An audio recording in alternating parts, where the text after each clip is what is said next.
to official outlets. Because are we listening to bloggers or are we not? Because the Shade Room is a blog, correct? Okay. Well, anyway, a statement was given to the Shade Room, and then fast forward, TMZ updated the story. The family of Justin has not filed a missing persons report. So the LAPD don't need to look for somebody that their family is not even fucking worried about. So let's nip in the bud that Justin is not lost. He's not missing. He just apparently does not want to come and testify. So the prosecution is asking, well, can we maybe bring him in later? Or, you know, can we still try to locate him and shit like that? What up, people? Get up in here. We'll see what the answer is on that. Water. But they wanted to bring up Officer Cabral. Now, Officer Cabral was one of the first people that came through as a witness, and she testified that she was on the scene. She's the one who handcuffed Kelsey and shit like that. For whatever dumbass reason, the prosecution wants to show us footage from two different angles, okay? The body cam from her shit, and then the body cam from someone else. There were things that were redacted, which I felt like, what the hell is it redacted for? Let us tell everything. But anyway, it was ruled that we can see both of the videos with the redactions. And so, you know, it was about, you know, well, what about when this was said and that was said? And I just feel like that was kind of suppressed. I don't feel like the defense is really getting the opportunity to argue very important things, because, I mean, every time they say something of value, it turns into, well, let's stop that, okay? Hold on. Let me pin this, bitch. Thank you. So, moving along, there was also a concern raised, and it was brought up in court about a juror. If anybody is keeping up with social media, there is someone who came up here last week who went on social media and said, you know, a juror was in the elevator with Tory. And so really people are trying to make something fetch, you know, you're trying to make fetch happen, but it really don't happen. Okay. At the end of the day, these people need to have provisions made. This is a public space, and you might end up on the elevator with somebody. You might end up in the stairwell with somebody. You might end up in the bathroom with somebody. At the end of the day, y'all need to keep them in a particular place. Make sure y'all have cars set up for these people. If y'all don't want any instance of them quite possibly being around particular people, then make sure that they don't. So that's something that the court needs to be paying attention to. Nothing will be found from that, and that is not even something to talk about. I'll let y'all know any updates on that. Next, 11:10, we can finally get started. Kathy Ta calls up Sandra Cabral again, okay? They said, per your initial contact, it's fair to say that everyone was handcuffed, correct? She said, yes. They said, were you responsible for handcuffing anyone in particular? She said, yes, Kelsey. They asked her about the state of Kelsey at that time. She said that she was distraught and crying and laying down on the ground, facing down. And then they said, we got her up, and then we walked her over to the side. You guys, I was supposed to go on Twitter. At the end of the day, these people needs to be paying attention to. Nothing will... Per your initial contact, it's fair to say that everyone was handcuffed, correct? She said, yes. They said, were you responsible for handcuffing anyone in particular? She said, yes, Kelsey. They asked her about the state of Kelsey at that time. She said that she was distraught and crying and laying down on the ground, facing down. And then they said, we got her up, and then we walked her over to the sidewalk. They said we had everyone exit out of the vehicle, and we patted them down. But because everybody had a particular person, to tend to, my person was Kelsey. So they said, and what about Megan? They said Megan was bleeding and was walked to the ambulance. And they said, did Kelsey try to make contact with Megan? They said, yes. That Kelsey was crying, and she said, are you okay? So they get the video queued up, and they pass out these transcripts, and the footage is of the body cam footage. So I just want to make a mental note that Megan is doing a lot of fucking walking. Her ass then walked out the back of the car, backed up, dropped down, got her eagle on, got back up, then they handcuffed her ass, put her on the sidewalk. She done got her ass back up, and then walked her to the ambulance. That's a lot for somebody who done got shot, okay, in their feet. Moving along. Kelsey was on the ground crying, and talking about, please don't put your knee in my back, on some George Floyd shit. And then so they helped Kelsey up. They walked her to the sidewalk. I don't know if anybody else heard it, but I'm listening. What was said was, are you hurt? Kelsey responded, no, ma'am. Okay? So you're supposed to have all these goddamn injuries and shit. Kelsey said, no, I'm not hurt. And then at another point, because, the footage kind of jumps a little bit, she said, I'm fine. It comes back in with Kelsey saying, I'm fine. And then she said, Megan, are you okay? And so they said, did you review the footage from the victim walking by? Cabral said, yes. So now we get this second video that is coming from the body cam footage of another officer named Officer Walker. And so in this video, we can see Megan on the ground, and then we see her getting helped up, aided to get walked over to the ambulance. And so at first we weren't hearing a damn thing. The audio was gone, so we was like, child, what is this? But anyway, they said at some point, did you illuminate anything on her, on Kelsey?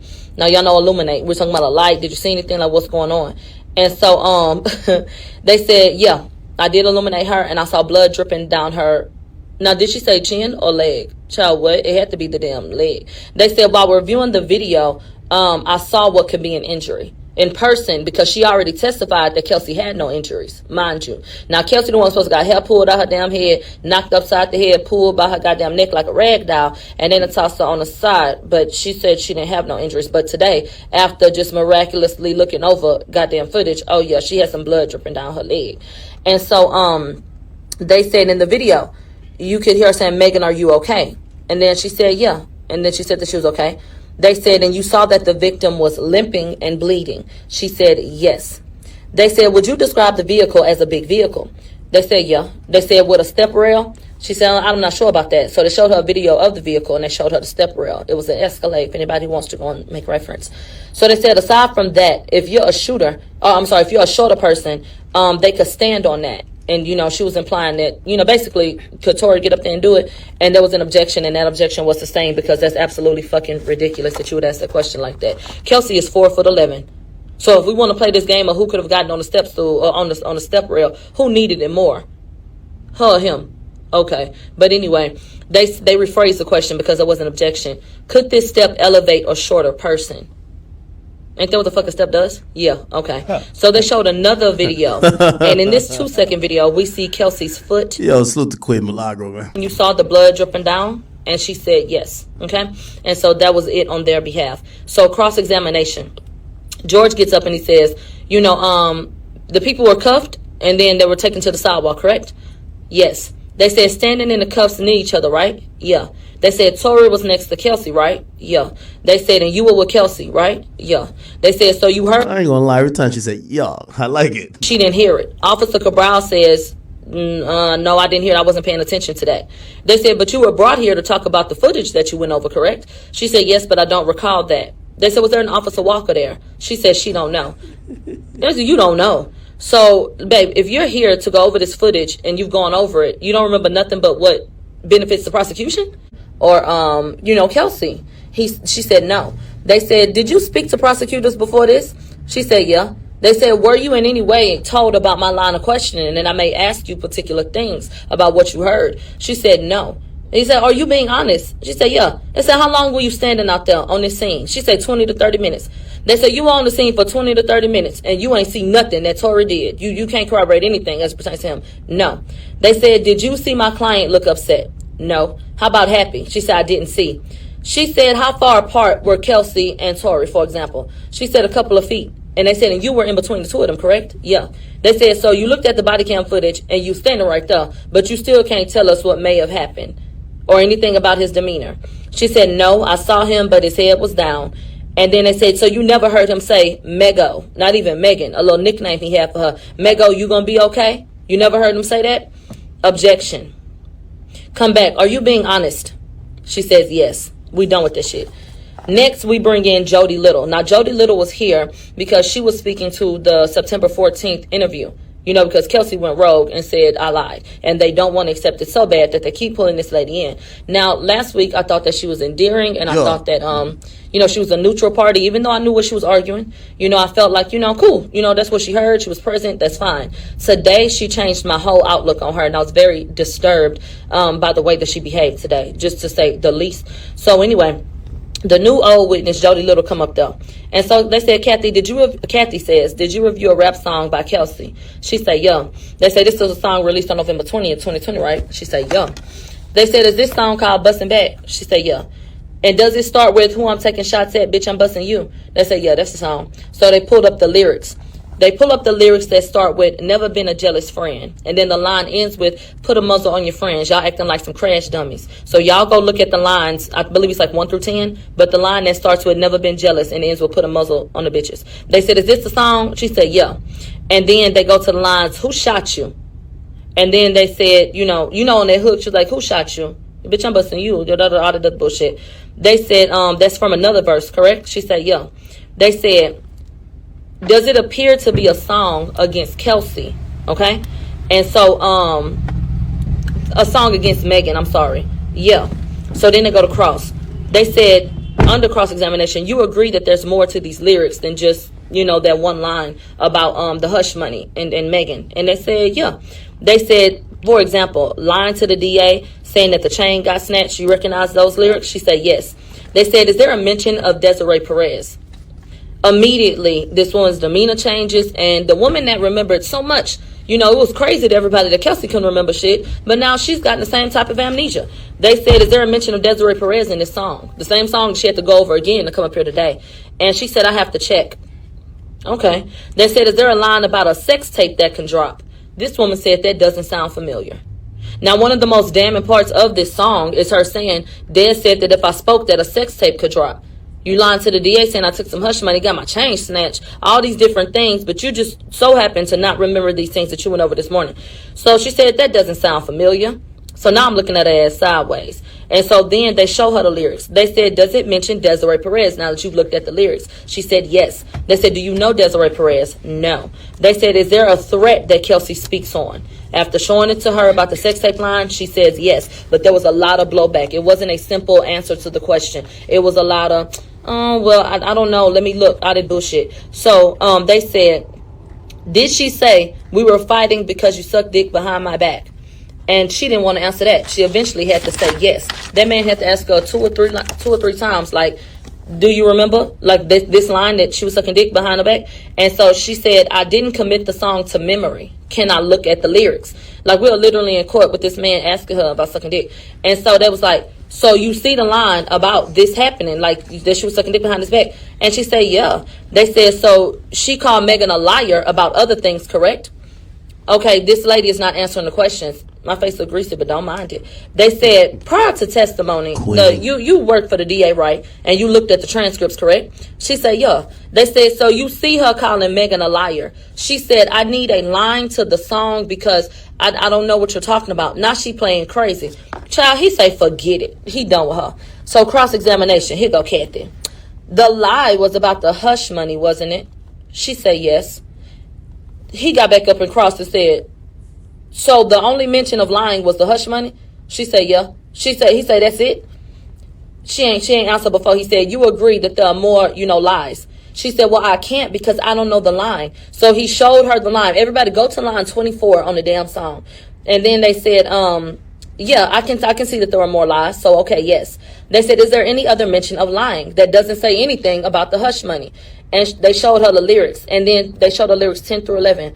And they said, you agreed that the hush money line is 10 through 11, right? That was a lie. Yeah. They said, okay, let's look at line 24. The line 24 said, are you lying to your label? Do they really know who shot you? They said, do you agree that line 24 is a lie? She said, they said, was there more than one lie?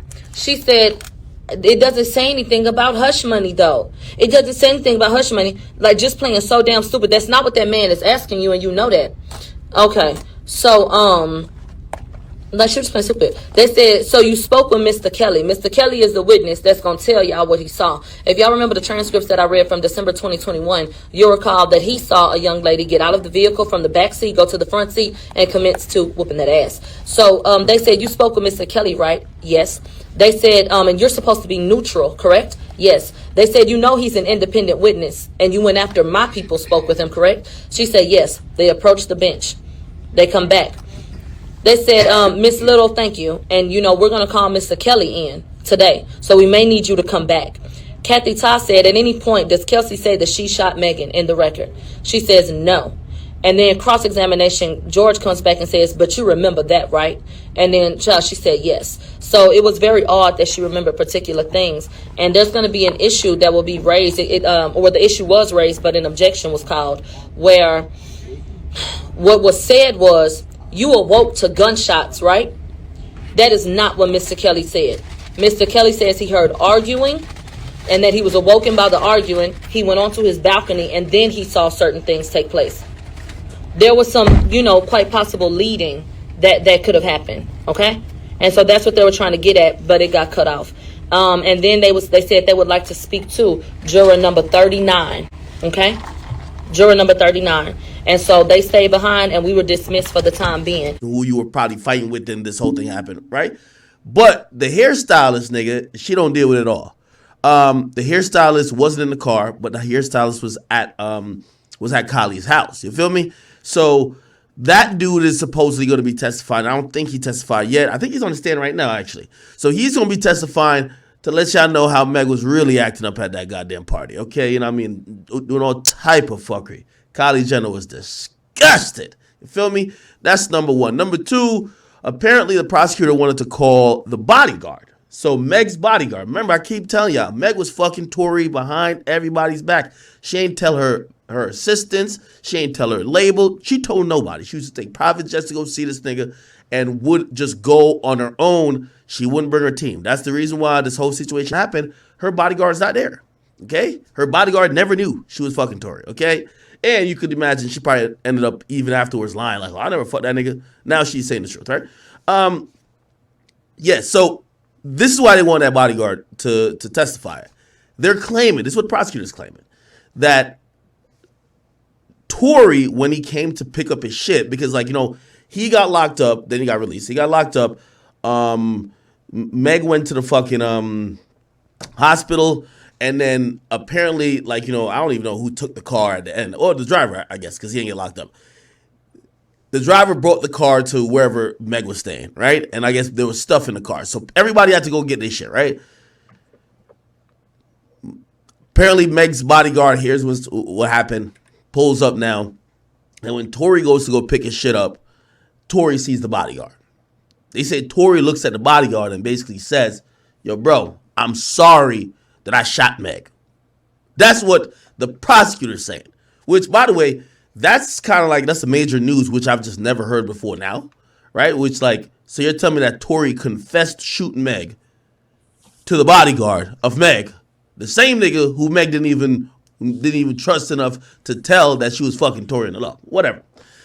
So apparently that dude is supposed to come to say that on the stand, except nobody can find this nigga.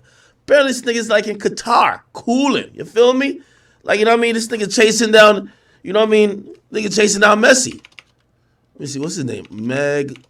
Well, I'll just look on the Shade Room. They were posting about it.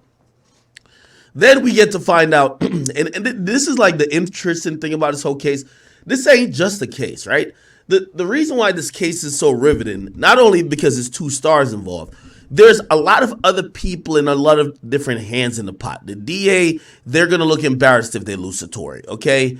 Tory, if his career is done, he's getting deported. No, if he gets found guilty, he's getting deported, career done, right? Meg, her reputation's on the line. She don't want to be seen as a liar. You get what I mean? But there's other things. For example, like Roc Nation seems to be having well, first of all, Roc Nation comes in this case in very different ways. We've seen Roc Nation CEO, what's her name? Desiree Perez, the lady who, told on the cartel back in the day. She shows up when Meg's on the stand. What I'm trying to say is that they have significant interest beyond, Meg is signed to us in a management deal. Keep in mind, the person that everybody's now calling Meg Thee Stallion's attorney, keep in mind, Meg don't got no fucking charges, right? So Meg is a victim. But Meg's attorney is the same attorney that basically Jay-Z assigns to everybody who he be trying to help. That's Alex Spiro. It's the same guy who helped Bobby Shmurda get off his case. And Jay-Z, kind of has used them for a lot of the justice reform stuff. So magically, that's now Meg's lawyer. And ironically, and this is what I'm saying, everybody got their hand in the pot and everybody has their interest, because you can't tell me that Roc Nation ain't trying to flip. Like, they see what's going on. They're like it's clear as day. They're like, yo, if this continues, Tory about to beat this case. We got to fuck this shit up a little bit. Like, what the fuck going on, right? So anyway, Alex Spiro hits up the Shade Room. Like, this is how you know Roc Nation on some bullshit. If a nigga go missing, The first person you hit up is the shade room to ask where the nigga at, that they could post a picture. Yo, post a picture of this nigga, see if you know where he at. Now what the fuck? Now granted, the family of the dude ain't saying he missing. We see the nigga on the gram cooling in Qatar. That nigga was speeding everybody, chilling. Feel me? But according to how Rock Nation is putting it, they acting like, they're almost kind of trying to make it look like, yo, maybe Tory got this nigga clapped. Maybe Tory scaring this nigga. He ain't coming to court. You get what I mean? If you ask me, maybe the dude don't want to testify because his testimony would pretty much be the most damning thing, right? If he says that Tory told him verbatim, I shot Meg. That's a confession. And granted, you remember how Kelsey backed off a lot of shit, right? Kelsey backed off a lot of shit that she said, right? Even prior to the prosecutor back in September. Maybe this nigga just didn't want to come in court and now, be forced to do the prosecutor's bidding because Meg didn't remember half of the shit. Kelsey said she lied about some shit. Now they need one person to affirmatively say, Tory told me he did it. And this nigga right now, he'd rather be in the fucking desert in the Middle East, my nigga. He do not want to be at trial, okay? So it's just hilarious that Rock Nation's lawyer is motherfucking hitting up the shade room talking about, oh yeah, we can't find witnesses. Oh yeah, this is happening here. Like the mere fact that Rock Nation's lawyer keep hitting up the shade room to put out these statements that is kind of trying to control the narrative a bit. You can see what it is. You know what I mean? Cool. Let me see. What y'all talking about? Because somebody said Dame Dash warned y'all about this nigga Jay-Z. I don't think Jay-Z's pulling the shots. Nigga, if anything, I think it's Desiree Perez pulling the shots. Bro, it's just in Rock Nation's best interest since day one. And if we go with some of these claims that are unsubstantiated, let me walk you through them. They said when Meg gets shot, one of the first few people she called is some people from her team, and her team, I'm guessing, is the management side, which is Rock Nation. Basically tells them that some shit happened, and basically this is alleged. Basically, those people said, "Yo, we finna run with this." Okay. Oh yeah, great. Okay, great. No, we gonna run with this. Basically saying this is a perfect situation. We're glad you're okay, but this is a perfect situation to paint you out as a victim. We're gonna run with this. We'll crush his career. We'll lift you up. We'll make everybody look at you like how justifiably people were looking at Rihanna back in the day. And to keep it real, if you think about how Meg has played this whole thing, she's been tight. Niggas ain't giving her the Rihanna treatment. It's like, yo, y'all don't care about me. I don't care about black women. I got shot. You know what I mean? It's all that type of stuff. So really, you could tell she seems to be aiming or seeking more sympathy than she gets. Anyway, there's a bunch of other stuff, and there's some tweets coming in too. So, we're going to kind of oscillate from a few pages, but let me see if I could. Oh, this is the bodyguard right here. So this is the bodyguard. It says LA County District Attorney's looking for Meg Thee Stallion's former bodyguard after he failed to make a court appearance. Keep in mind, this nigga not testifying for Tory. He's testifying for Meg, right? So he's testifying, or not for Meg, but the prosecution. Now we hear, right? TSR exclusive. This is basically Rock Nation just DMing them yo, put this up on the page. After the Shade Room exclusive reported that Justin Edison failed to make his court appearance and testify about the night she was shot, Los Angeles County District Attorney is trying to locate him. According to TMZ, Meg bodyguard remains off the grid after skipping blah, blah, blah. They visited his home, but that nigga is in Qatar, okay? That nigga is cooling, man. This is interesting right here. Remember, what's the name was talking about Jury 39? Here it goes. Judge Hereford says juror is number 39. I didn't watch any juror selection, but this is a pool report description of 39. A woman's clothing seamstress who says she's familiar with at least one party in the case through Instagram, but isn't generally on Instagram, says she could be fair. What the fuck is that? Okay, we got to figure out what that means. Okay. Next up, there's an issue with the juror that's being discussed in private. I've seen a lot of tweets about a juror issue. All I can say, I don't know if that's the same issue the judge is addressing because we're given no details. But the juror, a younger, light-skinned black woman, with braided hair and a style of dress that included pink cheetah print pants. What? But the juror. This juror's a hot girl right here. Bitch wearing a thong and some cheetah print pants. Like, come on, man. She might as well just play Bust It off her cell phone and start twerking in the jury pool, man. Get out of here, man. Get that motherfucker out of here, man. Get that motherfucker out of here, man. That's what them hotties, man. All they know how to do is fucking drink liquor, dance, and be a hoe. Fuck is y'all niggas talking about? Get Shorty off the jury pool. Get her out of here. You feel me? Come on, man. Get her the fuck out of here. Cheetah print pants. Like where you thought you was going, man? This is a trial. What you think you going to the club? Get this bitch on out of here, man. To the streets she should return, bro. Fuck that. Damn. Listen, man. I just want a fair trial for everybody involved. All right, anyway, let me see what's popping up in the streets. Tell me why Whack 100 mad at me over Gunna telling. I'm like, I ain't tell, Gunna told. Like, we're going to discuss that a little bit, too. You know, Whack, you know, he's not mad at me, but he's like, yo, Ack, people like you are helping push the narrative of moving the goalpost because Gunna definitely told. That's what he's saying. We're going to get into it. Okay, now they come up with some new shit. I ain't going to lie, man. Rock Nation, yo, you know the prosecutors in shambles. They're trying to come up with everything to try to get like a mistrial or some shit of the sort now. You feel me? Because all their aces in the hole hasn't paid off for them, right? Now they're saying that we caught Tory with the juror in an elevator. Nigga, really? Like, it's like they're trying to throw everything in the mix because it's like they know they're not with it. You get what I mean? All right. Let me see what else is going on. Okay, they talk about it. This song. Let me go to Megan Cunniff shit.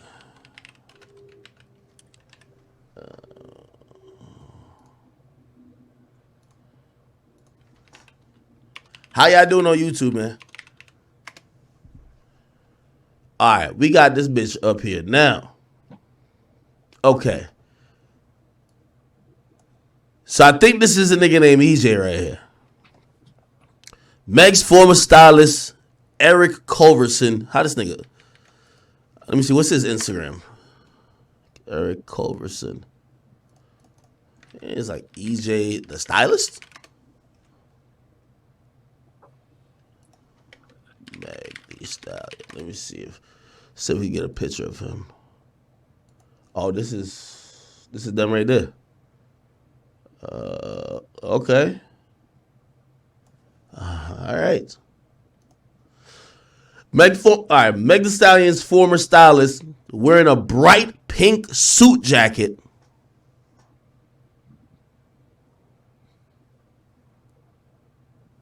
Yeah, I got it, man.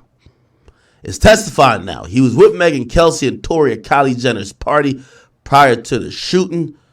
This testimony is going to be interesting. I'm wondering if he gonna really describe how Meg was giving it up. Okay, all right, bet. All right, bet. So we just kind of waiting on some more updates and shit like that. Apparently, Meg don't fuck with him neither. I'm gonna be honest. Like, you know, there's a viral clip, and I remember when Joe said it because I did Joe Budden's podcast recently, and when he said it, I'm sitting right next to him.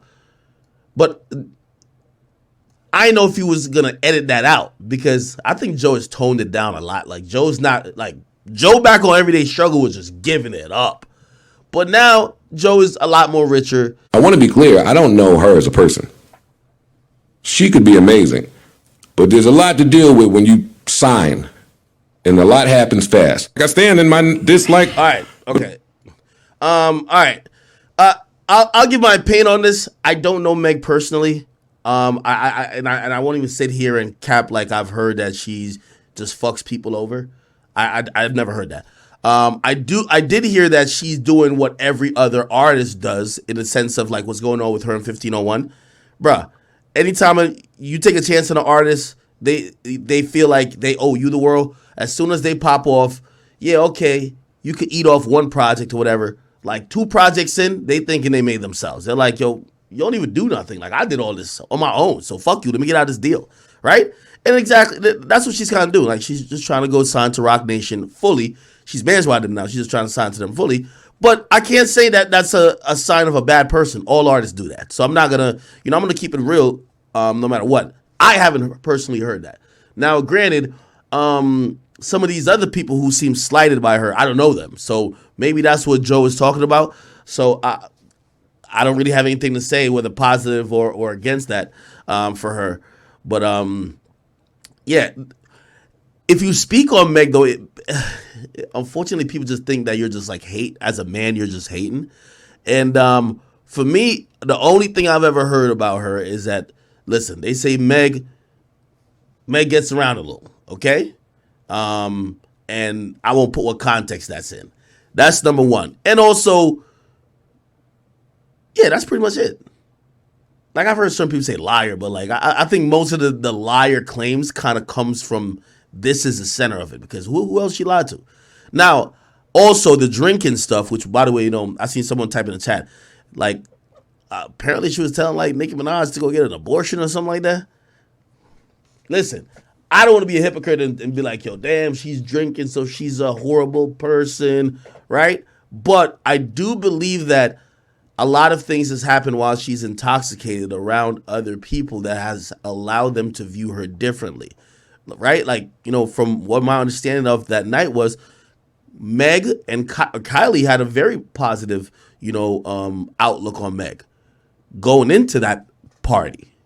Something happened at the party, which I hear, or Catherine, whatever Kelsey want to call it. Something happened, and it was how Meg was acting when she was drunk that got Kylie would just be like, yo, I'm good. I'm good off like even being friends with this particular individual. That's the word. We'll see.